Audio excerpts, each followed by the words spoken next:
오늘 저희들에게 주신 하나님 말씀 함께 보겠습니다. 마태복음 16장 18절 19절 두 절 말씀입니다. 함께 말씀 목소리를 맞춰서 읽고 하나님 앞에 영광 올려드리길 원합니다. 다 같이 시작. 또 내가 네게 이르노니 너는 베드로라. 내가 이 반석 위에 내 교회를 세우리니 음부의 권세가 이기지 못하리라. 내가 천국 열쇠를 내게 주리니 내가 땅에서 무엇이든지 매면 하늘에서도 매일 것이요 내가 땅에서 무엇이든지 풀면 하늘에서도 풀리리라 하시고. 아멘. 잘 지내셨습니까? 네. 편안한 마음으로, 그러나 주님을 향한 마음으로 오늘 우리가 하나님 앞에 나가 예배드리길 원합니다. 오늘 사순절 5번째 주일입니다. 피값으로 지어진 교회, 피값으로 지어진 교회라는 제목을 가지고 함께 은혜 나누기를 원합니다.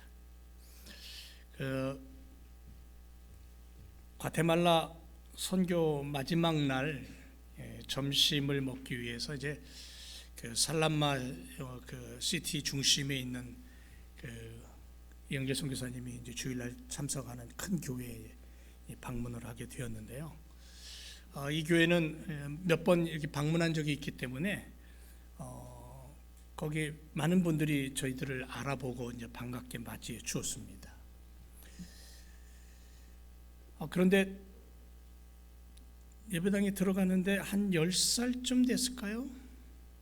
한 여자아이가 어디선가 나타나더니 제 안에 딱 달라붙는 거예요. 손을 잡고는 허그를 하고, 우리 손녀나 되는 것처럼 얼마나 살갑게 달라붙는지 선교팀들이 다들 놀라서 웃고 신기했어요. 언제 봤다고. 찹쌀떡 탁 붙여놓은 것처럼 그렇게 좋아하는지. 그 모습을 보면서 저는 하나님의 마음이 좀 느껴졌어요. 마치 엿을 가지고 너하고 나, 아내와 남편, 부모, 자녀, 너와 나, 교회와 세상을 딱 붙여놓고는 내 거야 하면서 하나님의 나라 사람이라고 주장하시는 듯한 그 마음을 느꼈어요. 하나님은 우리를 만드실 때 하나님의 아들과 딸, 하나님의 백성으로 만드셨어요. 그래서 당신의 형상을 닮은 세상의 모든 민족과 언어와 열방 종족들을 사랑하셨어요. 그리고 그 한 사람은 곧 세상에 속한 세상의 한 부분이라고 말씀하셨어요. 보세요. 아담 한 사람은 아담이라는 한 인격체입니다. 하나를 말하고 있습니다. 그런데 하나님은 그 하나를 보시면서 그 하나만을 보신 게 아니라 하나님 당신의 나라를 보았어요. 인생들에게 허락하신 아름다운 세상을 아담을 통해 보셨다는 거예요. 아브라함 한 사람을 보시면서 민족을 보셨고 인류를 구원하실 하나님의 비전을 그 안에서 보셨다라는 거예요. 그래서 성경은 우리에게 이렇게 분명히 말합니다. 너희는 살아 움직이는 성전이다. 고린도전서 3장 16절에 너희가 하나님의 성전인 것과 하나님의 성령이 너희 안에 거하시는 것을 너희가 깨닫지 못하느냐라고 말합니다. 나 한 사람은 주님이 가장 소중하게 여기시는 거예요. 나 하나 때문에 죽으셨어요. 보세요. 세상에 오직 나 하나만 구원받아야 된다라는 그러한 형편으로 세상이 되어 있다 할지라도 주님은 나 하나를 위해서 십자가에 죽으셨을 거예요. 당신의 그 피를 흘려 주의 값을 지불하시고 나를 구원하시고 교회를 세우신 거예요. 마태복음 26장 28절에 죄 사함을 얻게 하려고 많은 사람을 위하여 흘리는 바 나의 피, 언약의 피다 그랬어요. 죄 사함을 얻게 하기 위해서 흘리신 언약의 피, 생명의 피로 세움을 받은 우리 교회, 이런 뜻이에요. 그러니까 그냥 생긴 게 아니라는 거예요. 험한 세상을 사는 동안 주님의 몸된 교회 안에서 평안과 위로와 말씀의 힘을 공급받으라고 말씀하시는 거예요. 주님은 나 하나를 보시면서 교회를 보셔요. 교회는 주님의 전부이기 때문에 나 하나를 보시면서 교회를 보시는 거예요. 나 하나를 보시면서 열방을 보시는 거예요. 머리 대신 주님을 중심으로 성도들이 지체가 되어서 움직여요. 함께 모여 예배하고 교제하고 하나님의 마음으로 코이노니아를 이루고, 흩어지면 한 사람 한 성도가 성전되어서 살아가요. 그래서 성령 하나님이 거하시는 살아있는 성전으로 일하고 그렇게 숨쉬어요. 그래서 나와 교회는 분리될 수가 없는 거예요. 사람을 세우시고 그 사람으로 말미암아 교회가 세워지고 하나님의 영광이 드러나게 하셨어요. 자, 이런 교회된 성도들, 이런 교회된 성도들로 이루어진 사회, 그런 사회를 만들어 간다면 아마도 깨끗함과 정결함을 소유한 세상으로 만들어지지 않을까요? 그게 하나님의 꿈이라는 거죠. 하나님 거룩하십니다. 성전이 거룩합니다. 그리고 교회로 살아가는 한 사람 한 사람의 삶이 거룩한 거예요. 내가 거룩한 거예요. 하나님 거룩하니 나도 거룩하라고 성경은 분명히 우리에게 그렇게 말씀하고 있기 때문에. 자, 오늘 본문을 보면 가이사랴 빌립보는 예수님의 신성에 대한 베드로의 유명한 신앙 고백을 기록하고 있는 곳이에요. 헐몬산의 서남깃을 갈릴리 호수의 북쪽 40km, 요단강 수원 가까이에 있는 성읍, 그래서 구약시대에 바알갓이라는 마을이 있었습니다. 예수님은 제자들과 함께 이 성읍으로 가는 도중에 제자들에게 자기에 대한 신앙 고백을 요구하십니다. 13절에 보면 예수께서 가이사랴 빌립보 지방에 이르러 제자들에게 물어 가라사대 사람들이 인자를 누구라고 말하니?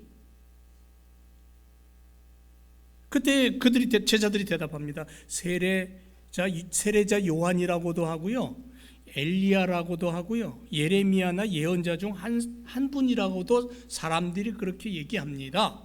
그랬더니 15절에 그러면 너희는 나를 누구라고 생각하니? 라고 되물으셔요. 왜 예수님께서 제자들에게 바로 이곳에서 이와 같은 질문을 했을까요? 여러분, 이 가이사랴 빌립보 지방을 보면 로마의 판신의 성소가 있는 곳입니다. 헤롯 대왕이 그 성소 가까이에 신전까지 세웠어요. 다시 말하면 우상의 신전이 나라의 권력을 잡고 있는 권력자들의 이름으로 세워졌고, 그가 신이 되어 있는 현 시점에서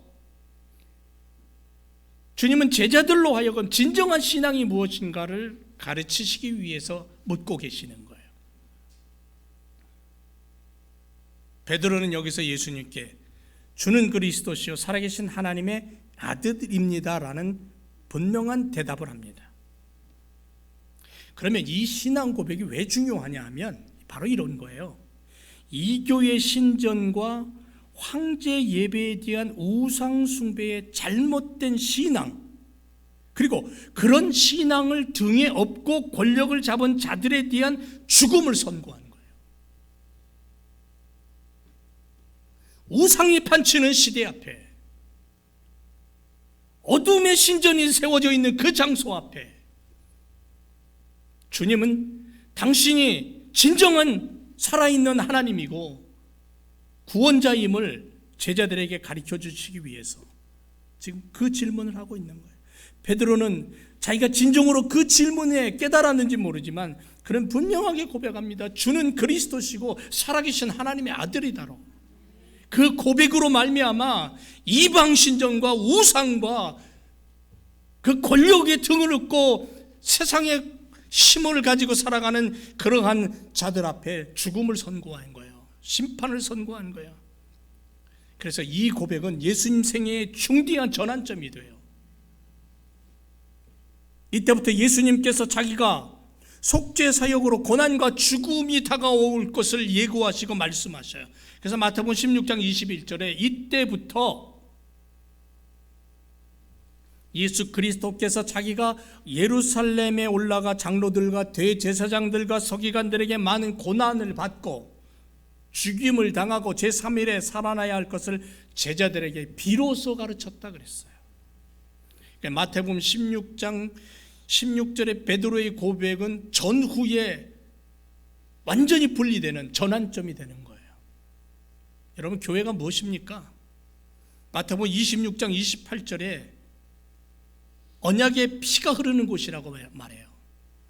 로마서 5장 9절 말씀에 의하면 우리가 그 피를 인하여 의롭다 하심을 얻었다 그랬어요. 의로운 피가 교회 안에 흐르는 거예요.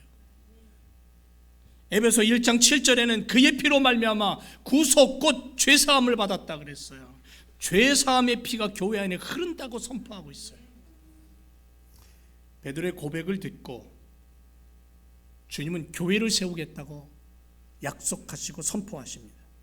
교회는 하나님의 자녀들이 믿음을 키우고 하나님의 사랑을 경험하는 작은 천국이에요. 주님께서 이 교회를 세우시고 교회를 중심으로 하나님의 말씀이 선포됐어요. 이 교회 안에는 주님의 생명의 피가 흘러요. 하늘 아들의 이 땅에 오신 생명의 피가 흐르는 거예요. 목숨 버려 피 흘린 거예요. 죄사함의 피예요. 그 누구의 피로도 죄사함 받을 수 없는 유일한 죄사함의 피예요. 언약의 피예요. 의로움의 피예요. 그리고 어두움을 이기는 능력의 피가 강물처럼 이 교회 안에 흐른다는 거예요. 믿으십니까? 그래서 모든 성도들은 교회를 중심한 신앙생활을 해야 된다는 거예요. 교회를 벗어나서는 온전한 신앙이 유지되지 않는다는 거죠. 교회는 그리스도 예수와 성도가 하나를 이루는 장소예요. 머리 대신 주님으로 말미암아 지체된 성도들, 구원받은 사람들이 예수 그리스도의 사람으로 서로에게 힘이 되어주는 곳이 되어야 된다는 거예요. 너와 나가 분리되고 따로가 아니에요. 교회 안에서 그리스도 안에서는 하나예요. 그래서 형제 자매라 그랬잖아요. 성도 다르고 이름도 다르고 생김새도 다르고 집안과 가족이 다르지만 그리스도 안에 들어와서 구원받은 형제는 자매는 한 가족이 되는 거예요. 그 안에 속한 한 사람 한 사람은 살아 움직이는 성전으로 거룩함을 이루며 살아야 될 사명이 있다는 거죠. 그래서 고통이 변하는 곳, 슬픔이 기쁨으로 바뀌는 곳, 절망이 희망이 되는 곳, 더러움이 씻겨서 거룩으로 정함되는 곳, 정화되는 곳, 이게 교회라는 거예요. 여러분, 주님의 마음이 이 안에 있다는 거죠. 옛날에 시골의 어느 마을에 문제아로 소문난 아들을 둔 어머니가 있었답니다. 가난한 집안 살림을 꾸려나가기 위해서 늘 힘들게 일했던 이 어머니예요. 근데 아들은 문제만 일으켜요. 큰 동네 돌아다니면서 그 좁은 시골 동네에 돌아다니면서 문제는 다 일으킵니다. 사고란 사고는 다 치고 다닙니다. 어느 날 동네 사람들이 참다 못해서 조금 전에 문제를 일으킨 그 아들을 목덜미를 붙잡고 그 집으로 끌고 옵니다. 그리고는 어머니를 향해서 말합니다. 이 못된 놈을 어떻게 할까? 몽둥이를 들고 여기저기 막 화가 나는 어른들이 이 아이들을 끌고 와서는 마당 한가운데다 내동댕이 치고는 어머니에게 묻는 거예요. 그때 어머니가 이런 얘기를 합니다. 두 손을 싹싹 빌면서 내 아들이 나쁜 짓만 하게 된 것은 이 어미 된 나의 잘못입니다. 오히려 나를 때려달라고 어머니가 동네 사람들에게 아주 그냥 간청을 하는 거예요. 하소연을 하는 거예요. 이 말을 마을 사람들이 듣고 있다가는 어머니의 삶을 아니까 아무 소리도 못하고 그냥 멍하니 다들 서 있는 거예요. 분노한 사람들이 분노가 이제 사그라들기 시작하는 거예요. 그때 이 어머니가 갑자기 어느 한 동네 아저씨가 들고 있는 그 몽둥이를 빼앗더니 당신의 종아리를 스스로 막 때리는 거예요. 얼마나 세게 때렸는지 몇 대 안 때렸는데도 종아리에서 피가 나는 거예요. 온 마을 사람들이 어머니를 말리고 나쁜 짓을 했던 그 아들까지도 눈물을 흘리며 용서해달라고 막 그냥 빌었다는 그런 얘기가 있잖아요. 여러분들이 그런 이야기 들었는지 모르겠지만 옛날에 믿음의 사람들 가정에 그런 일들 참 많이 있었습니다. 하나님은 우리를 너무 사랑하셔요. 어머니가 아들을 사랑해서 아들 대신에 자신 스스로 종아리를 내리치며 피를 흘리는 것처럼 당신의 아들 독생자를 이 땅에 보내셔서 대신 매맞게 하신 것이 우리 하나님이셔요. 하나님 나라를 세우기 위해서 자신의 생명을 바쳤고 버림을 당했고 모욕을 당했고 피 흘리며 십자가에서 죽으셨어요. 주님의 죽으심과 희생으로 교회는 세워진 거예요. 그냥 세워진 게 아니에요. 이 교회가 그냥 세워진 게 아니에요. 그런데 주님은 당신의 생명을 버려서까지 세울 그 교회, 반석 위에 그 교회를 세우겠다고 분명히 말씀했어요. 여러분, 이 반석이란 베드로가 고백한 신앙 고백을 말하는 거예요. 그래서 교회는 주는 그리스도시여 살아계신 하나님의 아들이라는 신앙 고백이 없으면 안 된다는 거예요. 세워질 수 없다는 거예요. 이 고백이 있는 신앙 공동체를 교회라고 말하는 거예요. 저 교회, 이 교회 말하지만 교회라고 말할 때 그 교회는 이 신앙 고백이 있는 공동체가 되어야 된다는 거예요. 신앙 고백이 없으면 교회가 아니에요. 건물은 교회일지 모르지만 교회가 아니라는 거죠. 바로 이 고백 위에 세워진 교회는 음부의 권세가 이기지 못하는 권능을 주셨어요. 반석 위에 교회를 세우신 주님은 교회를 그냥 내버려 두지 아니하시고 당신의 교회를 향하여 능력을 허락하셨단 말이에요. 험한 세상, 어두움이 지배하는 이 세상, 죄악이 관영한 이 세상을 향하여 주님이 교회에 주신 능력이 뭐냐 하면 음부의 권세가 이기지 못하게 하겠다는 거예요. 다른 말로 말하면 사탄의 권세, 지옥의 권세가 넘보지 못하겠다는 거예요. 여러분, 음부라는 게 뭐냐면 벌을 받는 곳이 아니에요. 원시 유대 신앙에 있어서 음부라는 것은 모든 죽은 자들이 가는 곳이에요. 이곳에 감금되어 형벌을 기다리는 모습이에요. 그러나 음부의 문이, 음부의 감옥이 감금할 수 없는 단 한 사람이 있었으니 그게 바로 하늘 보좌를 버리고 이 땅에 오셔서 죽으신 예수 그리스도예요. 독생자 예수님이에요. 그는 사망의 사슬을 끊으신 분이에요. 죄의 사슬을 끊으신 분이에요. 사도행전 2장 24절에 보면 이렇게 말합니다. 이는 그가 사망에 매여 있을 수 없었다. 내 영혼을 음부에서 버리지 아니하시고 주의 거룩한 자로 썩음을 당치 않게 하시려고 그렇게 말하고 있어요.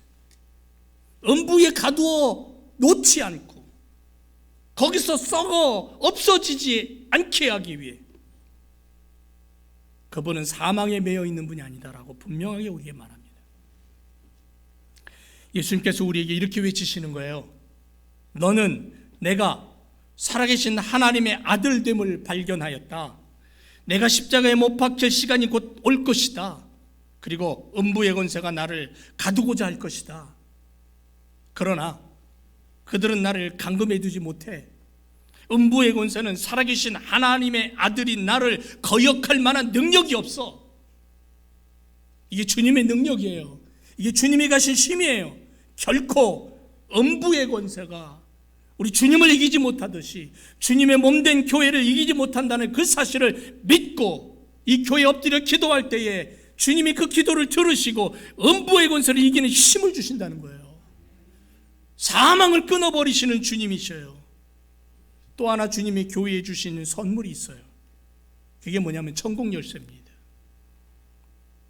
음부의 권세를 이기지 못하는 능력만 주시고 끝난 게 아니라 천국 열쇠를 그 다음엔 주셨어요. 이 천국 열쇠는 땅에서 무엇이든지 매면 하늘에서도 매이고 땅에서 무엇이든지 풀면 하늘에서도 풀려버린다는 거예요. 얼마나 놀라운 열쇠입니까? 이 말씀은 어떤 특별한 능력을 의미하는 거죠. 예를 든다면 랍비들은 출생과 비내림과 죽음에서의 다시 살아나는 부활 열쇠는 하나님만이 가지고 계시다라고 믿고 있었어요. 하나님만이 창조의 생명을 창조하는 창조의 능력, 비를 내리는 능력, 죽은 자를 살리는 생명을 가진 그러한 능력을 가지신 분으로 믿었어요. 신약 성경에 보면 이 열쇠는 주님 손에 들려 있었습니다. 계시록 1장 18절에 부활하신 예수님께서 내가 곧 산자다, 내가 전에 죽었다, 그러나 이제 세세토록 살아서 사망과 음부의 열쇠를 내가 가졌다 그랬어요. 주님이 가지신 것이 뭐냐면 사망을 다스리고 음부를 다스리는 열쇠를 가졌다는 거죠. 계시록 3장 7절에는 거룩하고 진실하사 다윗의 열쇠를 가지신 이 예수님이 다윗의 열쇠를 가졌어요. 열면 닫을 사람이 없고 닫으면 열 사람이 없는 그분이 바로 예수님이라는 거죠. 신적인 능력을 가진 하나님과 하나님의 아들에게만 속한 권능을 말하는 거죠. 그런데 중요한 것은 이 능력을 예수님은 신앙 고백으로 주님 앞에 다가선 베드로에게 허락하셨다는 거예요. 19절에 이렇게 말합니다. 내가 너에게 하늘나라의 열쇠를 주겠다. 네가 무엇이든지 땅에서 매면 하늘에서도 매이고 땅에서 풀면 하늘에서도 풀릴 것이다. 하늘나라의 문을 매고 푸는 능력, 이게 베드로에게 허락됐다는 거죠. 놀라운 축복 아닙니까? 이 선물 얼마나 놀라운 선물입니까? 마치 시집가서 집안 살림을 잘 배운 며느리에게 믿음이 생길 때, 확신이 들 때 시어머니가 집안의 곳간 열쇠를 넘겨주는 것처럼 이사야 22장 22절에 내가 또 다윗 집의 열쇠를 그의 어깨에 두리니 그가 열면 닫을 자가 없겠고 닫으면 열 자가 없다. 바로 그는, 여기서 말하는 그는 엘리야김을 가리키는 거예요. 그에게 주어진 사명은 그 집을 위하여 충실한 청지기가 되라는 거예요. 그래서 그 집의 열쇠를 가진 자는 그 집의 청지기로서 아침에 문을 열고 저녁에 문을 닫고 그를 통하여 방문객들이 주인 앞에 다가갈 수 있도록 그렇게 책임을 맡겼다는 거예요. 이렇게 볼 때에 예수님께서 베드로에게 말씀하신 것은 장차 올 마지막 시대의 그날에 베드로는 하늘나라의 청지기가 되어 그 사역을 감당하라는 거죠. 여러분, 베드로의 경우에서 이 책임은 뭐냐면 하늘나라의 문을 여는 겁니다. 닫는 게 아니에요. 여는 사명이에요. 영혼 구원의 문을 열고 생명으로 인도하는 십자가의 문을 여는 거예요. 베드로는 그렇게 살았어요. 오순절에 하늘나라의 청지기인 베드로는 그의 설교 한마디에 3,000명이 회개하는 3,000명의 문을 열어서 주님을 만나고 하늘을 보게 했어요. 이방인 백부장 고넬료의 문을 열었고 성전 미문에 앉아서 구걸하던 안진뱅이의 문을 열었어요. 하늘나라의 문은 거대한 이방 세계로 들어갈 수 있는 활짝 열려있는 문이 되어야 돼요. 사도행전 10장에.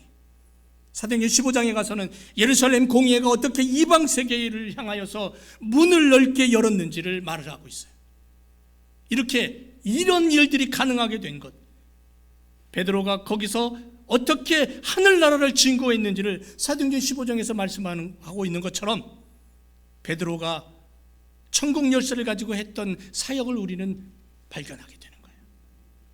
베드로가 하늘나라의 열쇠를 가질 것이라는 약속은 베드로가 장차 올 모든 시간 속에 수천 수만의 사람들이 하나님께로 다가가서 닫힌 문들이 열리고 부름받고 구원 얻는 그런 꿈을 그리며 하나님, 예수님은 베드로에게 천국 열쇠를 맡기시는 거예요. 그런데 여기서 중요한 사실은 하늘나라 열쇠를 가진 사람은 베드로뿐 아니라는 거죠. 오늘날 21세기에 주님을 고백하고 십자가로 구원받아 하나님의 거룩한 백성된 모든 크리스찬들에게 바로 이 천국 열쇠가 주어졌다라는 거예요. 허락되었다라는 거죠. 왜?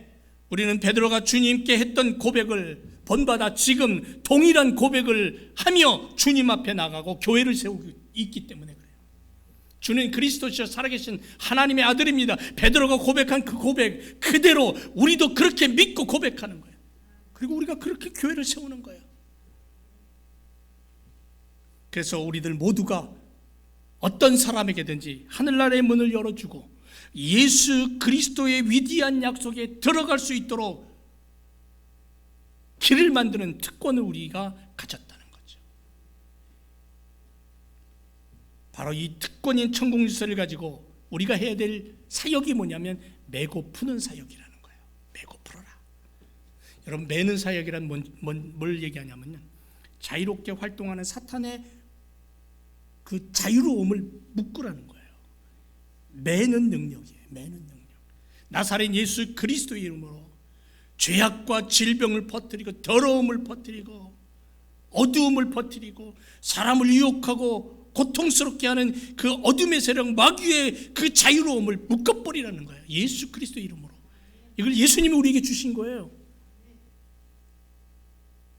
그리고 푸는 사역이란 사탄의 권력에, 사탄의 손아귀에 묶여 있고 지옥의 감옥에 갇혀 있는 영혼들의 그 지옥 문을 열어버리라는 거예요. 어둠 속에 갇혀 있고 좌절하고 우울증에 시달리고 스트레스를 통하여서 고통 속에, 절망 속에 시달리는 수많은 인생들을 향하여 예수 그리스도의 이름으로 그 문을 열어서 빛을 보게 하라는 거예요. 생명을 보게 하라는 거예요. 자유를 잃어버린 영혼들, 여러분, 이 땅의 모든 사람들이 자유롭게 살아가지만 진정한 자유를 몰라요. 다 돈에 묶여 있고 권력에 묶여 있고 세상의 유혹에 묶여 있어요. 그렇게 묶여서 살아가요. 그 감옥 속에서 허덕이는 거예요. 고통 속에 허덕이는 거예요. 두려움에 떨고. 세상은 여전히 악을 바이러스 같이 퍼뜨리고 살아가는 것이 세상이에요. 그래서 주님은 우리에게 천국 열쇠를 주셨어요. 너에게 천국 열쇠를 주느니 메고 푸는 일을 해라. 풀어버리라는 거예요. 감옥의 문을 풀고 나와야지 주님의 나라를 발견할 수 있는 거예요. 여러분, 신앙 고백으로 세워진 교회에 속한 성도들의 삶은 그래서 시작점이라는 거죠. 베드로 사도는 예수님이 누구인지를 정확하게 고백한 첫 사람이 되었어요. 베드로는 교회의 첫 구성원이 되었어요. 베드로야, 너는 내가 누군지 알게 된 첫 사람이 됐고, 그러므로 너는 내가 세울 교회의 첫 주축돌이 되라. 초석으로 바로 교회의 시초가 되라. 베드로의 신앙 고백으로 교회가 시작됐고, 그 교회가 초대교회의 성령의 불을 받고 수많은 사람들이 주님 앞에 몰려들고, 지금도 그 일은 계속된다는 거죠. 오고 가는 여러 세대에 있어서 베드로와 같은 고백을 하게 되는 사람들 누구나 그리스도의 교회요, 주님 나라를 건축하는 주님의 일꾼들로서 주님 나라 건축 사업의 한 장의 돌이 되는 거예요. 그것을 발견한 한 사람 한 사람이 바로 교회가 되는 거예요. 그 교회들이 살아 움직이고 그 교회들이 살아서 말씀으로 앞으로 나아갈 때에 하나님의 천국이 보여지는 거예요. 그래서 우리는 천국의 모델들이 되어 살아가는 거예요. 사랑하는 성도 여러분, 우리는 오늘 사순절 5번째 주일을 보냅니다. 다음 주일은 종료주일이에요. 그리고 고난주간이 이어집니다. 고난주간 한 주간 동안은 저녁에 8시부터 모여서 우리가 기도회로 주님 앞에 올려드리기를 원합니다. 그리고 십자가의 죽으심과 함께 부활의 아침을 이제는 우리가 맞이하게 될 겁니다.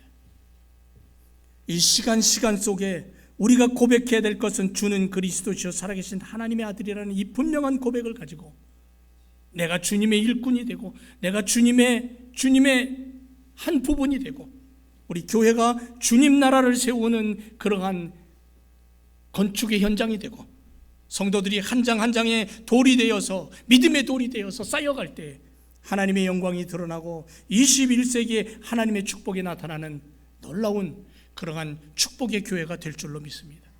핏값으로 지어진 교회 아닙니까? 사랑하는 지일교회 공동체된 성도 여러분, 나 한 사람을 보시면서 열방을 꿈꾸시던 하나님이에요. 나 한 사람을 보면서 수많은 영혼들이 주님 앞에 돌아오는, 닫혀진 문들이 열리는 꿈을 꾸신 분이 하나님이셔요. 그 하나님 아버지의 마음을 붙잡고 오늘도 우리가 올바른 교회를 세우고 올바른 믿음으로 전진하는 그러한 예수 그리스도의 사람, 주님의 핏값으로 생명을 얻은 믿음의 교회를 세워가는 우리 모두가 되시기를 주님의 이름으로 축원을 드립니다. 기도하겠습니다.